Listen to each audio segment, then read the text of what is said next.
જય શ્રી કૃષ્ણ. હર હર મહાદેવ. મિત્રો, ફરીથી સ્વાગત છે તમારું એક નવા વિડીયોમાં. મિત્રો, 30 એપ્રિલ બુધવાર એટલે કે અખાત્રીજના દિવસે ઘરે ખરીદીને લાવજો આ 5 રૂપિયાની વસ્તુ. એટલું ધન આવશે કે સંભાળી નહીં શકો. મિત્રો, 30 એપ્રિલ 2025ના રોજ અક્ષય તૃતીયા છે.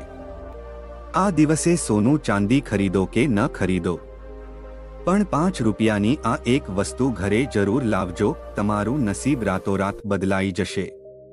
જો તમે અક્ષય તૃતીયાના દિવસે અથવા તે પહેલા આ વસ્તુ ઘરે લાવશો તો તમારું નસીબ સોના કરતાં પણ વધુ ચમકશે. તો મિત્રો, હવે જાણીએ કે અક્ષય તૃતીયા ક્યારે છે.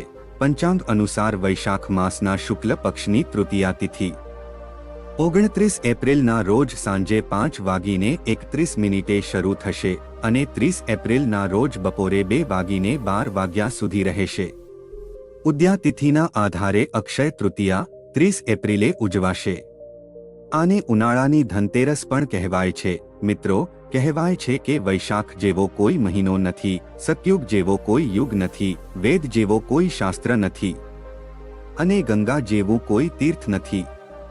એ જ રીતે અક્ષય તૃતીયા જેવી કોઈ તિથિ નથી.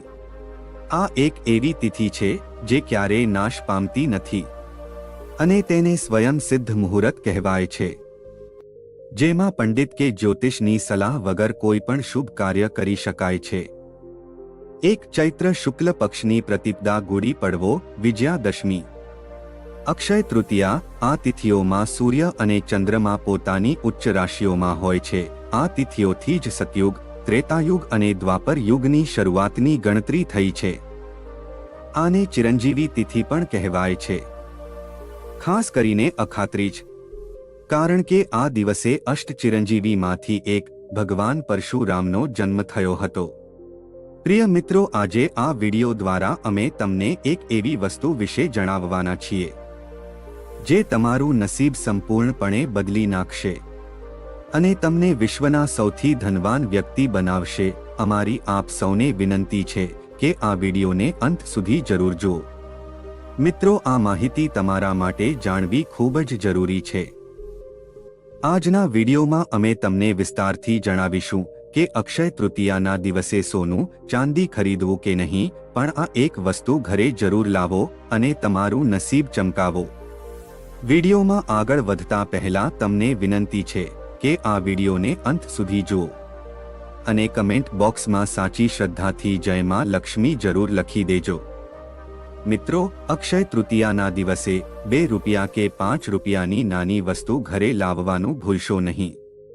નહીં તો આખી જિંદગી આર્થિક તંગીનો સામનો કરવો પડી શકે છે. જો તમે ઘરમાં ધનની વર્ષા ઈચ્છતા હોવ, માતા લક્ષ્મીનું આગમન ઈચ્છતા હોવ, શ્રી હરિ અને 33 કરોડ દેવી દેવતાઓની કૃપા ઈચ્છતા હો, તો આ દિવસે આ નાની વસ્તુ જરૂર ખરીદીને લાવો. અક્ષય તૃતીયાના દિવસે જ આ વસ્તુ ઘરે લાવવાની છે. મિત્રો, વર્ષમાં એક જ વખત આવતી આ તિથિ પર દરેક વ્યક્તિએ ખરીદી કરવી જોઈએ. પછી તે ગરીબ હોય કે ધનવાન, ધર્મની રક્ષા માટે ભગવાન વિષ્ણુએ અનેક અવતાર લીધા હતા, જેમાં નર નારાયણ, હયગ્રીવ અને પરશુરામ જેવા પવિત્ર અવતાર અક્ષય તૃતીયાના દિવસે જ પ્રગટ થયા હતા. આ દિવસે લક્ષ્મી નારાયણની પૂજા, વ્રત, ઉપાય અને દાન કરવાથી જીવનની દરિદ્રતા દૂર થાય છે, પરિવારમાં સમૃદ્ધિ આવે છે અને ધનની કમી સમાપ્ત થાય છે. પ્રિય મિત્રો, માતા પાર્વતીએ આ દિવસે દેવી અન્નપૂર્ણાનો અવતાર લીધો હતો અને ભગવાન શિવને ભિક્ષા આપી હતી. આ જ દિવસે માતા અન્નપૂર્ણાએ વિશ્વના ભરણ પોષણની જવાબદારી સંભાળી હતી. આ દિવસે કૃષ્ણ અને સુદામાનું મિલન થયું હતું. મહાભારત અનુસાર ભગવાન શ્રી કૃષ્ણએ પાંડવોની પત્ની દ્રૌપદીને અજ્ઞાતવાસ દરમિયાન અક્ષય પાત્ર ભેટ આપ્યું હતું, જેમાં ભોજન ક્યારેય સમાપ્ત થતું ન હતું. મિત્રો, અક્ષય તૃતીયા એક ખાસ દિવસ છે જ્યારે મહર્ષિ વેદવ્યાસે મહાભારતનું લેખન શરૂ કર્યું હતું, જેમાં શ્રીમદ ભગવદ્ ગીતા પણ સમાયેલી છે. આ દિવસે ગીતાના 18મા અધ્યાયનો પાઠ કરવાથી અક્ષય પુણ્ય મળે છે. એવું કહેવાય છે કે આ દિવસે મહાભારતનું યુદ્ધ સમાપ્ત થયું હતું અને દ્વાપર યુગનો અંત થયો હતો. ભગવાન શ્રી કૃષ્ણએ યુધિષ્ઠિરને કહ્યું હતું કે આ દિવસે કરેલું કોઈ પણ સર્જનાત્મક કે સાંસારિક કાર્ય 100 ગણું પુણ્ય આપે છે। મિત્રો, નવું ઘર હોય, નવો વ્યવસાય હોય કે કોઈનું નવું કામ, આ દિવસે તેની શરૂઆત કરવાથી બરકત અને પ્રસિદ્ધિ મળે છે। પંચાંગ જોયા વગર આ દિવસે કોઈ પણ શુભ કે માંગલિક કાર્ય જેવા કે લગ્ન, ગૃહ પ્રવેશ, વસ્ત્ર, આભૂષણ, જમીન, વાહન, નવા કપડાં, નવી સંસ્થાની સ્થાપના કે ઉદ્ઘાટન કરવું શ્રેષ્ઠ છે। આ દિવસ માંગલિક કાર્યોની શરૂઆત માટે ઉત્તમ છે। મિત્રો, આ દિવસે કરેલા કાર્યોમાં બરકત થાય છે અને શુભ ફળ મળે છે। આ દિવસે ખૂબ ખરીદી કરો અને સાથે દાન પણ કરો। આનાથી પુણ્ય કર્મોનો સંચય થાય છે। આ દિવસે પિતૃઓ માટે ભોજન દાન કરો, આશ્રમોમાં અનાજ કે ભોજન દાન કરો, ગરીબો કે અંધ વ્યક્તિઓના આશ્રમમાં ભોજન કરાવો, પિતૃઓ માટે તર્પણ અને પિંડદાન કરાવો। આનાથી અક્ષય ફળ મળે છે। આ દિવસે ગંગા સ્નાન કે કોઈ તીર્થમાં સ્નાન કરો, આનાથી સર્વ પાપ નષ્ટ થાય છે। આ દિવસે જવનું દાન કરો, ઓછામાં ઓછું 1 મુઠ્ઠી જવ દાન કરો। જવને પૃથ્વીનું પ્રથમ અનાજ અને સોના સમાન માનવામાં આવે છે, તેથી તેનું દાન સોનાના દાન સમાન પુણ્ય આપે છે। અક્ષય તૃતીયાનું વિશેષ મહત્વ છે।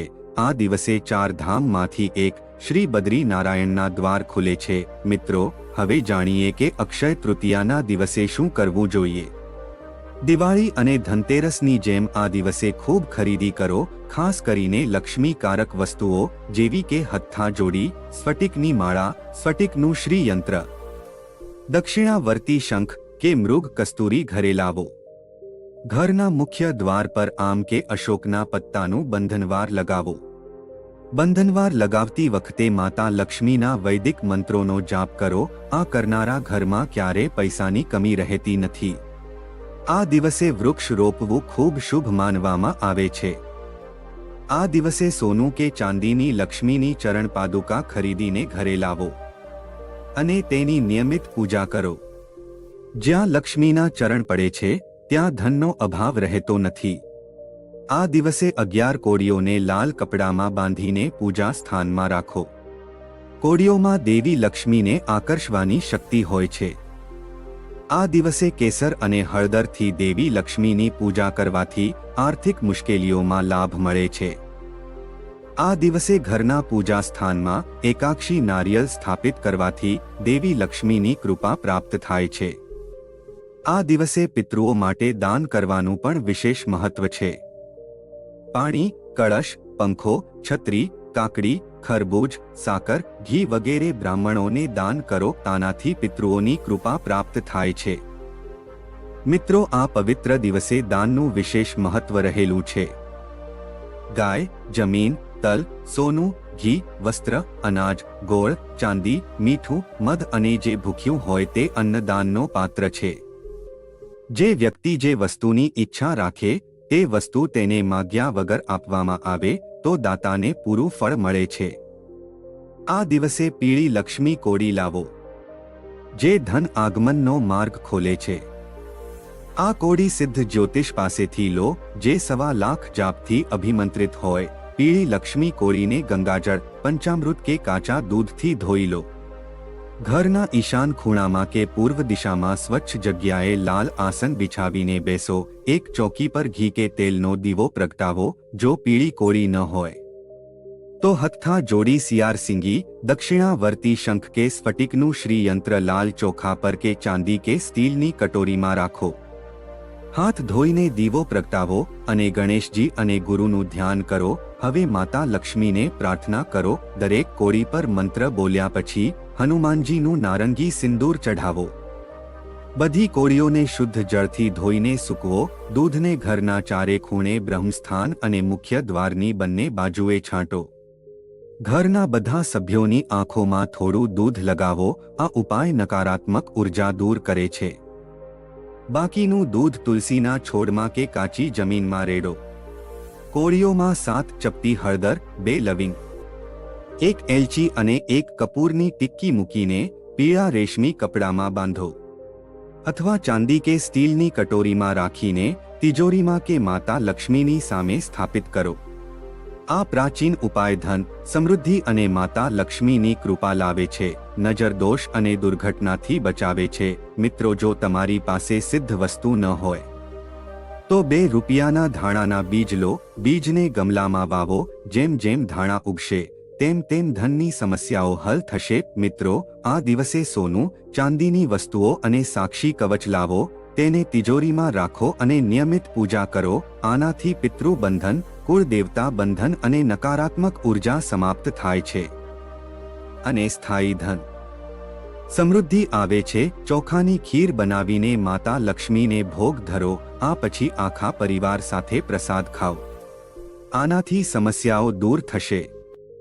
તો મિત્રો, આશા છે કે આજની વિડિયો તમને જરૂર પસંદ આવી હશે. તો મિત્રો, આજની વિડિયો સારી લાગી હોય તો વિડિયોને લાઈક શેર કરી અમારી ચેનલને સબસ્ક્રાઇબ પણ જરૂરથી કરી લેજો અને બાજુમાં આપેલા બેલ આઇકોનને પણ જરૂરથી પ્રેસ કરી દેજો, જેથી અમારા આવનારા નવા વિડિયોની નોટિફિકેશન સૌથી પહેલા તમને મળી શકે. ફરીથી મળીશું એક નવા વિડિયો સાથે. જય શ્રી કૃષ્ણ. હર હર મહાદેવ. જય માં લક્ષ્મી.